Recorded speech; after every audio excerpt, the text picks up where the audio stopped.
രമേശ് ചെന്നിത്തല പരസ്യമായിട്ട് ഇതുവരെയായിട്ടും പാർട്ടിക്കെതിരെയോ അല്ലെങ്കിൽ UDF-നെതിരെയോ ഒരക്ഷരം പോലും മിണ്ടിയിട്ടില്ല. ഹൈക്കമാൻഡിനെതിരെ ഒരക്ഷരം പോലും മിണ്ടിയിട്ടില്ല. അപ്പോൾ ഇത് നമ്മൾ മനസ്സിലാക്കേണ്ട ഒരു കാര്യം എന്താണെന്ന് വെച്ചാൽ മാധ്യമങ്ങളുടെ സൃഷ്ടിയാണോ രമേശ് ചെന്നിത്തലയുടെ രാജി എന്ന് പോലും നമ്മൾ സംശയിക്കേണ്ടിയിരിക്കുന്നു. ഏതെങ്കിലും ഒരു അവസരത്തിൽ KC വേണുഗോപാൽ പറഞ്ഞിട്ടുണ്ടോ എനിക്ക് മുഖ്യമന്ത്രിയാകണമെന്ന്? പറഞ്ഞിട്ടില്ലല്ലോ. ഇത് ചില മാധ്യമങ്ങൾ ആ മാധ്യമങ്ങൾ കൃത്യമായിട്ട് അവരുടെ അജണ്ട നടപ്പിലാക്കാൻ വേണ്ടിയിട്ട് KC വേണുഗോപാലിനെ ബലി കൊടുക്കുകയായിരുന്നു എന്നുള്ളതാണ് യാഥാർത്ഥ്യം. ഉപമുഖ്യമന്ത്രി സ്ഥാനമൊക്കെ ഒന്നും ചോദിക്കാൻ വേണ്ടിയിട്ട് അദ്ദേഹം പോകുമെന്ന് ഞാൻ കരുതുന്നില്ല. പക്ഷേ എങ്കിൽ തന്നെയും ആഭ്യന്തര വകുപ്പ് പോലുള്ള ഒരു സുപ്രധാന വകുപ്പ് അദ്ദേഹം ആഗ്രഹിക്കുന്നുണ്ട്. അത് ആഗ്രഹിക്കുന്നതിൽ എന്താണ് തെറ്റ്? അദ്ദേഹത്തിന് അത് അർഹതയുള്ളതല്ലേ? സാർ നമസ്കാരം. നമസ്കാരം. കഴിഞ്ഞ ദിവസം മുഖ്യമന്ത്രി പ്രഖ്യാപനം വന്നപ്പോൾ KC വേണുഗോപാൽ പക്ഷത്തു നിന്ന് നമ്മൾ പ്രതീക്ഷിച്ചൊരു പ്രതികരണം എന്തായിരുന്നോ അത് പക്ഷേ വളരെ അപ്രതീക്ഷിതമായിട്ട് രമേശ് ചെന്നിത്തലയുടെ ഭാഗത്തു നിന്നുണ്ടായത്. പൊതുവെ ശാന്തനായി കാണുന്ന അദ്ദേഹത്തിൽ നിന്ന് ഇങ്ങനെ ഒരു പ്രതികരണം UDF ക്യാമ്പുകൾ പോലും ചിലപ്പോൾ പ്രതീക്ഷിച്ച് കാണില്ല. ഇന്നിപ്പോൾ രാജ്യഭീഷണിയൊക്കെ മുഴകിയിരിക്കുകയാണ്. അദ്ദേഹത്തെ പോലൊരു ഭരണതലത്തിൽ ഇത്രയും പരിചയമുള്ള ഒരു സീനിയർ നേതാവ് ഇങ്ങനൊരു രാജ്യഭീഷണിയൊക്കെ മുഴക്കുമ്പോൾ, അല്ലെങ്കിൽ നമുക്കറിയാം VD സതീശനെ സംബന്ധിച്ച് ഈ മന്ത്രിസഭ രൂപീകരണത്തിലും തുടക്കത്തിലുമുള്ള ഏറ്റവും വലിയ വെല്ലുവിളി ചെന്നിത്തലയെ അനുനയിപ്പിക്കുക എന്നുള്ളതാണ്. അപ്പം അദ്ദേഹത്തിൻ്റെ ഒരു രാജിയൊക്കെ ഈ ഒരു മന്ത്രിസഭയിൽ ഉണ്ടാക്കാൻ പോകുന്ന ആ ഒരു ഇമ്പാക്റ്റ് എത്ര വലുതായിരിക്കും അങ്ങനെ സംഭവിച്ചാൽ? രമേശ് ചെന്നിത്തല പരസ്യമായിട്ട് ഇതുവരെയായിട്ടും പാർട്ടിക്കെതിരെയോ അല്ലെങ്കിൽ UDF-നെതിരെയോ ഒരക്ഷരം പോലും മിണ്ടിയിട്ടില്ല. ഹൈക്കമാൻഡിനെതിരെ ഒരക്ഷരം പോലും മിണ്ടിയിട്ടില്ല. അദ്ദേഹത്തോട് ഗുരുവായൂർ വെച്ച് പത്രക്കാർ ചോദിക്കുന്നു, അതിനകത്ത് അദ്ദേഹം കൃത്യമായ രീതിയിലുള്ള മറുപടി പറയുന്നു. തിരുവനന്തപുരത്ത് എത്തിയപ്പോഴും അദ്ദേഹം പത്രക്കാരോട് യാതൊരു വിരുദ്ധ തരത്തിലുള്ള പ്രതികരണവും നടത്തിയിട്ടില്ല. ഇന്നലെ അദ്ദേഹം VD സതീശനെ പിന്തുണച്ചുകൊണ്ടുള്ള കത്ത് നൽകിയതിന് ശേഷമാണ് അദ്ദേഹം ഗുരുവായൂർക്ക് പോയത്. ഇന്ന് മലയാള മാസം 1-ാം തീയതിയാണ്. അപ്പോൾ സ്വാഭാവികമായിട്ടും എല്ലാ മലയാള മാസം 1-ാം തീയതിയും അദ്ദേഹം ഗുരുവായൂർ ദർശനത്തിന് വേണ്ടിയിട്ട് പോകുന്നതാണ്. അപ്പോൾ ഇതിനകത്ത് നമ്മൾ മനസ്സിലാക്കേണ്ട ഒരു കാര്യം എന്താണെന്ന് വെച്ചാൽ മാധ്യമങ്ങളുടെ സൃഷ്ടിയാണോ രമേശ് ചെന്നിത്തലയുടെ രാജി എന്ന് പോലും നമ്മൾ സംശയിക്കേണ്ടിയിരിക്കുന്നു. ഒരു കാര്യം നമ്മൾ മനസ്സിലാക്കേണ്ടത് എന്താ വെച്ചാൽ ഈ KC വേണുഗോപാൽ കേരളത്തിന്റെ മുഖ്യമന്ത്രിയാകാൻ വേണ്ടിയിട്ട് വരുന്നു എന്നുള്ള പ്രചരണം ആദ്യം നടത്തിയത് മാധ്യമങ്ങളാണ്. KC വേണുഗോപാൽ ഇന്ന് വരെ എവിടെയെങ്കിലും പറഞ്ഞിട്ടുണ്ടോ എനിക്ക് കേരളത്തിന്റെ മുഖ്യമന്ത്രിയാകണമെന്ന്? എല്ലാ ഇന്റർവ്യൂകളിലും KC വേണുഗോപാൽ പറഞ്ഞിരിക്കുന്നത് എന്താണ്? ഞാൻ ആ ഒരു കസേരയിലേക്കില്ല, എനിക്ക് അങ്ങനത്തെ ഒരു അധികാരമോഹം ഇല്ല എന്നാണ് KC വേണുഗോപാൽ പറഞ്ഞിട്ടുള്ളത്. പക്ഷേ എന്നിട്ടും KC വേണുഗോപാലിനെ ഒരു മുഖ്യമന്ത്രി സ്ഥാനാർത്ഥിയായിട്ട് ഇവിടെ അവതരിപ്പിക്കുകയും അദ്ദേഹത്തെ അപമാനിക്കുകയും ചെയ്തിട്ടുള്ള കേരളത്തിലെ മാധ്യമങ്ങളാണ്. നമുക്ക് ഏതെങ്കിലും ഒരു അവസരത്തിൽ KC വേണുഗോപാൽ പറഞ്ഞിട്ടുണ്ടോ എനിക്ക് മുഖ്യമന്ത്രിയാകണമെന്ന്? പറഞ്ഞിട്ടില്ലല്ലോ. ഇത് ചില മാധ്യമങ്ങൾ ആ മാധ്യമങ്ങൾ കൃത്യമായിട്ട് അവരുടെ അജണ്ട നടപ്പിലാക്കാൻ വേണ്ടിയിട്ട് KC വേണുഗോപാലിനെ ബലി കൊടുക്കുകയായിരുന്നു എന്നുള്ളതാണ് യാഥാർത്ഥ്യം. ഒരു കാര്യം നമ്മൾ മനസ്സിലാക്കേണ്ടത് വെച്ച് കഴിഞ്ഞാൽ KC വേണുഗോപാലിനെതിരെ എന്തെല്ലാം സാമൂഹ്യ മാധ്യമങ്ങളിലൂടെയുള്ള തെറിവിളികളും ആക്ഷേപങ്ങളുമാണ് ഇവിടെ ഉണ്ടായിട്ടുള്ളത്. ഇവിടെ ഹൈക്കമാൻഡിന്റെ നിരീക്ഷകരെത്തുന്നു. ആ ഹൈക്കമാൻഡിന്റെ നിരീക്ഷകരോട് കൂടുതൽ MLA-മാർ KC വേണുഗോപാലിനെ മുഖ്യമന്ത്രിയാക്കണമെന്ന് പറയുന്നു. അത് MLA-മാരാണ് പറയുന്നത്. ആ MLA-മാർ അങ്ങനെ പറയാനുള്ള കാരണം എന്താണ്? കാരണം അവർക്ക് വേണ്ട തെരഞ്ഞെടുപ്പിന് വേണ്ടിയിട്ട ചെലവുകൾ ഉൾപ്പെടെ അവരുടെ മണ്ഡലത്തിലേക്ക് സ്റ്റാർ ക്യാമ്പയിനേഴ്സിനെ ഉൾപ്പെടെ എത്തിച്ചു കൊടുത്തത് KC വേണുഗോപാലാണ്. അപ്പോൾ ആ KC വേണുഗോപാലിനോട് സ്വാഭാവികമായിട്ടും അവർക്കൊരു സ്നേഹവും ബഹുമാനവും ഒക്കെ ഉണ്ടാവും. അതിൻ്റെ അടിസ്ഥാനത്തിൽ അവർ ഫസ്റ്റ് പ്രിഫറൻസ് കൊടുത്തതാണ് KC വേണുഗോപാലിന്. പിന്നെ സെക്കൻഡ്, തേർഡ് ഇങ്ങനെ അവർ രമേശ് ചെന്നിത്തലയുടെയും അതോടൊപ്പം തന്നെ VD സതീശൻ്റെയും ഒക്കെ പേര് പറഞ്ഞിട്ടുണ്ടാവാം. അതേസമയം ഹൈക്കമാൻഡിനെ സംബന്ധിച്ചിട്ട് ഹൈക്കമാൻഡിന് കേരളത്തിൻ്റെ മുഖ്യമന്ത്രി ആരായിരിക്കണം എന്നുള്ളതിനെക്കുറിച്ച് കൃത്യമായ ഒരു ധാരണയുണ്ടായിരുന്നു. ആ ധാരണ ഉണ്ട് എന്നിരിക്കെ തന്നെയാണ് KC വേണുഗോപാലിനെ പോലുള്ള ഒരു നേതാവിനെ ഇവിടെ ബലി കഴിച്ചിരിക്കുന്നത്. അതിന് സമാനമായ രീതിയിലേക്കാണ് കേരളത്തിൽ ഇപ്പോൾ കാര്യങ്ങൾ പോയിക്കൊണ്ടിരിക്കുന്നത്. രമേശ് ചെന്നിത്തല രാജിയിലേക്ക്, രമേശ് ചെന്നിത്തല ഓഫീസിൽ രാജിക്കത്ത് തയ്യാറാക്കി വെക്കാൻ വേണ്ടി പറഞ്ഞിരിക്കുന്നു. ഇത് എവിടെ നിന്ന് കിട്ടുന്ന വാർത്തയാണെന്നേ? രമേശ് ചെന്നിത്തല ആരോടെങ്കിലും പറഞ്ഞോ? രമേശ് ചെന്നിത്തലയുടെ ഓഫീസുമായി ബന്ധപ്പെട്ടിട്ടുള്ള ആരെങ്കിലും ഇതുമായി ബന്ധപ്പെട്ട എന്തെങ്കിലും ഒരു സ്ഥിരീകരണം നടത്തിയിട്ടുണ്ടോ? ഇല്ലല്ലോ.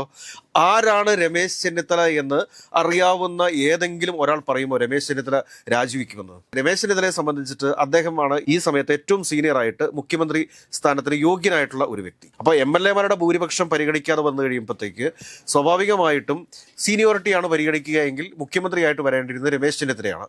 ഇനി അദ്ദേഹത്തിന് ഒരു മുഖ്യമന്ത്രി സ്ഥാനത്തേക്ക് അദ്ദേഹം പരിഗണിക്കപ്പെടുമോ എന്നുള്ള സംശയങ്ങളുമുണ്ട്. കാരണം അദ്ദേഹത്തെ സംബന്ധിച്ചിട്ട് അദ്ദേഹത്തിൻ്റെ പ്രായം ഇത്രയായി. കാരണം അദ്ദേഹത്തെക്കാൾ ജൂനിയറാണ് VD സതീശൻ എന്ന് പറയുന്നത്. അപ്പോൾ അദ്ദേഹത്തിൻ്റെ ഒരു മാനസിക ബുദ്ധിമുട്ടുണ്ടാവുക സാധാരണമല്ലേ? അങ്ങനെ ഒരു മാനസിക ബുദ്ധിമുട്ടുണ്ടാകുന്നു. അദ്ദേഹം ഇന്നലെ അവിടെ നിന്ന് തിരുവനന്തപുരത്ത് നിന്ന് നേരെ ഗുരുവായൂരിലേക്ക് പോരുന്നു. അതിനെയാണ് ഇതേയൊക്കെ രീതിയിലേക്ക് രമേശ് ചെന്നിത്തല ഇതാ ഇപ്പോൾ രാജിവെക്കാൻ പോകുന്നു, UDF-നകത്ത് വലിയ പ്രശ്നങ്ങളാണ് എന്നുള്ള രീതിയിലേക്ക് വരുത്തി തീർക്കാൻ വേണ്ടിയുള്ള ശ്രമങ്ങളാണ് നടന്നുകൊണ്ടിരിക്കുന്നത്. ആരാണ് രമേശ് ചെന്നിത്തല എന്നതോടെ നമ്മൾ പരിശോധിക്കേണ്ടതുണ്ട്. KSUവിൻ്റെ സംസ്ഥാന അധ്യക്ഷനായിട്ട്, അതിനുശേഷം പിന്നീട് യൂത്ത് കോൺഗ്രസിൻ്റെ സംസ്ഥാന അധ്യക്ഷനായിട്ട്, അതിനുശേഷം യൂത്ത് കോൺഗ്രസിൻ്റെ ദേശീയ അധ്യക്ഷനായിട്ട്, പ്രവർത്തിച്ചിട്ടുള്ള വ്യക്തിയാണ് രമേശ് ചെന്നിത്തല എന്ന് പറയുന്നത്.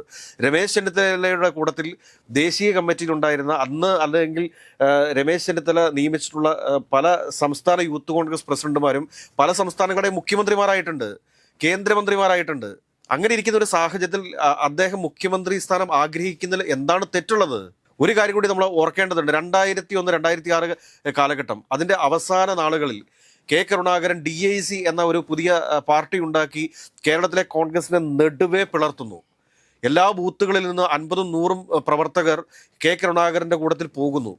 ആ സമയത്ത് AICC നിയമിച്ച രക്ഷാപ്രവർത്തനത്തിന് ആ പദം തന്നെ ഉപയോഗിക്കേണ്ടി വരും. കോൺഗ്രസിനെ രക്ഷിക്കാൻ വേണ്ടിയിട്ട് നിയമിച്ച KPCC പ്രസിഡന്റായിരുന്നു രമേശ് ചെന്നിത്തല എന്ന് പറയുന്നത്. ആ രമേശ് ചെന്നിത്തല രാവും പകലും ഉറക്കമില്ലാതെ കാസർഗോഡ് മുതൽ തിരുവനന്തപുരം വരെ ഓടി ഓരോ നിയോജക മണ്ഡലങ്ങളിലും കമ്മിറ്റികൾ വിളിച്ചുകൂട്ടി, ഓരോ മണ്ഡലങ്ങളിലും കമ്മിറ്റികൾ വിളിച്ചുകൂട്ടി പാർട്ടിയെ ശക്തിപ്പെടുത്തി നിർത്താൻ, പാർട്ടിയെ പിടിച്ചു നിർത്താൻ, പാർട്ടിയിൽ നിന്നും DICയിലേക്ക് പോയിട്ടുള്ള നേതാക്കന്മാരെയും പ്രവർത്തകരെയും തിരിച്ചു കൊണ്ടുവരാൻ വേണ്ടിയിട്ട് അഹോരാത്രം പണിയെടുത്ത ഒരു വ്യക്തിയാണ് രമേശ് ചെന്നിത്തല എന്ന് പറയുന്നത്.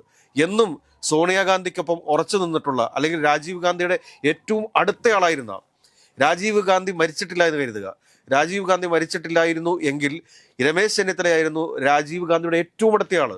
ഈ പറയുന്ന AK ആന്റണി പോലും ഒന്നും ആകത്തില്ലായിരുന്നു. സോണിയാഗാന്ധിയുടെ കാലഘട്ടത്തിൽ AK ആന്റണി പ്രതിരോധ വകുപ്പ് മന്ത്രിയൊക്കെയായിരുന്നു. രാജീവ് ഗാന്ധി മരിച്ചിട്ടില്ലായിരുന്നെങ്കിൽ ഒരു പക്ഷേ രാജീവ് ഗാന്ധി കഴിഞ്ഞാൽ അടുത്ത മന്ത്രിസ്ഥാനം പോലും രമേശ് ചെന്നിത്തലയ്ക്ക് ലഭിക്കുമായിരുന്നു. രാജീവ് ഗാന്ധിയുടെ കാലഘട്ടത്തിലാണ് അദ്ദേഹം യൂത്ത് കോൺഗ്രസിന്റെ അഖിലേന്ത്യാ അധ്യക്ഷനായിട്ടുള്ളത്. അന്ന് അദ്ദേഹം അഖിലേന്ത്യാ അധ്യക്ഷനായിട്ടിരിക്കുന്ന സമയത്ത് വെസ്റ്റ് ബംഗാളിൽ മമതാ ബാനർജി ആയിരുന്നു യൂത്ത് കോൺഗ്രസിന്റെ സംസ്ഥാന അധ്യക്ഷ. അപ്പൊ അത്രയ്ക്കും വലിയൊരു നേതാവാണ് കോൺഗ്രസിനകത്ത് രമേശ് ചെന്നിത്തല എന്ന് പറയുന്നത്. അപ്പൊ ആ രമേശ് ചെന്നിത്തല രാജിക്കൊരുങ്ങുന്നു, അതല്ലെങ്കിൽ ഇത് ചെയ്യുന്നു എന്നൊക്കെയുള്ള രീതിയിലുള്ള പ്രചരണങ്ങൾ നടത്തുന്നത് അദ്ദേഹത്തെ ഇല്ലായ്മ ചെയ്യാൻ ആഗ്രഹിക്കുന്ന ആളുകളാണ്. സ്വാഭാവികമായിട്ടും ചില സമ്മർദ്ദങ്ങളൊക്കെ ചെലുത്തും, ചില സമ്മർദ്ദങ്ങളൊക്കെ പാർട്ടിക്ക് മേൽ ചുമത്തും. അദ്ദേഹത്തിന് അർഹതപ്പെട്ടതാണ്. ഒരുപക്ഷെ അദ്ദേഹത്തിന് മുഖ്യമന്ത്രി സ്ഥാനം ലഭിച്ചില്ല, ഉപമുഖ്യമന്ത്രി സ്ഥാനം ഒക്കെ ഒന്നും ചോദിക്കാൻ വേണ്ടിയിട്ട് അദ്ദേഹം പോകുമെന്ന് ഞാൻ കരുതുന്നില്ല. പക്ഷേ എങ്കിൽ തന്നെയും ആഭ്യന്തര വകുപ്പ് പോലുള്ള ഒരു സുപ്രധാന വകുപ്പ് അദ്ദേഹം ആഗ്രഹിക്കുന്നുണ്ട്. അത് ആഗ്രഹിക്കുന്നതിൽ എന്താണ് തെറ്റ്? അദ്ദേഹത്തിന് അത് അർഹതയുള്ളതല്ലേ? മുഖ്യമന്ത്രി സ്ഥാനത്തിന് അർഹതയുള്ള ഒരാൾ ആഭ്യന്തര വകുപ്പ് ആവശ്യപ്പെടുന്നതിൽ എന്തെങ്കിലും തെറ്റുണ്ടോ? അത് പാർട്ടിയല്ലേ തീരുമാനിക്കേണ്ടത്. ഇന്നിപ്പോൾ KC വേണുഗോപാൽ ഏതൊക്കെയാലും ഇന്ന് വൈകുന്നേരത്തോടുകൂടി തിരുവനന്തപുരത്ത് എത്തിച്ചേരുന്നുണ്ട്. ഹൈക്കമാൻഡിന്റെ പ്രതിനിധിയായിട്ട് തന്നെയാണ് അദ്ദേഹം വരുന്നത്. അദ്ദേഹം ഇനി ആക്ട് ചെയ്യാൻ വേണ്ടി പോകുന്നതും ഒരു ഹൈക്കമാൻഡായിട്ട് തന്നെ ആയിരിക്കും. കാരണം അദ്ദേഹം AICC ജനറൽ സെക്രട്ടറിയാണ്, സംഘടനാ കാര്യങ്ങളുടെ ചുമതലയുള്ള ജനറൽ സെക്രട്ടറിയാണ്. അപ്പോൾ അദ്ദേഹമാണ് നിർദ്ദേശിക്കുന്നത് പാർട്ടിയിൽ നിന്ന് ആരൊക്കെ മന്ത്രിയാവണം, ഏതൊക്കെ വകുപ്പുകൾ ആരൊക്കെ കൈകാര്യം ചെയ്യണം എന്ന് തീരുമാനിക്കുന്ന അദ്ദേഹമാണ്. അദ്ദേഹം പറയുകയാണ് രമേശ് ചെന്നിത്തലയ്ക്ക് ആഭ്യന്തര വകുപ്പ് കൊടുക്കണം എന്ന് പറഞ്ഞാൽ കൊടുക്കൂലേ?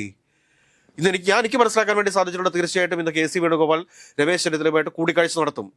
കൂടിക്കാഴ്ച നടത്തിയതിന് ശേഷം ഇപ്പോൾ നമ്മൾ ഈ വീഡിയോ എടുത്തുകൊണ്ടിരിക്കുന്ന സമയത്ത് തന്നെ VD സതീശൻ അദ്ദേഹത്തിന്റെ വീട്ടിലേക്ക് എത്തിക്കഴിഞ്ഞു, രമേശ് ചെന്നിത്തലയുടെ വീട്ടിലേക്ക് എത്തിക്കഴിഞ്ഞു. അവിടെ പ്രശ്നപരിഹാരമായേക്കാം. ആയിട്ടില്ല എങ്കിൽ തന്നെയും വൈകിട്ട് KC വേണുഗോപാൽ എത്തുന്നതോടുകൂടി തന്നെ ഈ പ്രശ്നത്തിന് പരിഹാരമാകും. തുടക്കത്തിലെ ഒരു കല്ലുകടി കൊണ്ടുവരാൻ വേണ്ടിയിട്ട് ആരും ആഗ്രഹിക്കുന്നില്ല. വലിയ പ്രതീക്ഷയോട് കൂടിയിട്ടാണ് കേരളം ഇരിക്കുന്നത്. VD സതീശൻ എന്തൊക്കെയോ വലിയ കാര്യങ്ങൾ കേരളത്തിന് വേണ്ടി ചെയ്യാൻ പോകുന്നു എന്നാണ് നമ്മൾ പ്രതീക്ഷിച്ചുകൊണ്ടിരിക്കുന്നത്. അപ്പോൾ രമേശ് ചെന്നിത്തല രാജിവെക്കുമോ എന്ന ചോദ്യത്തിന് ഇവിടെ യാതൊരുവിധ പ്രസക്തിയുമില്ല.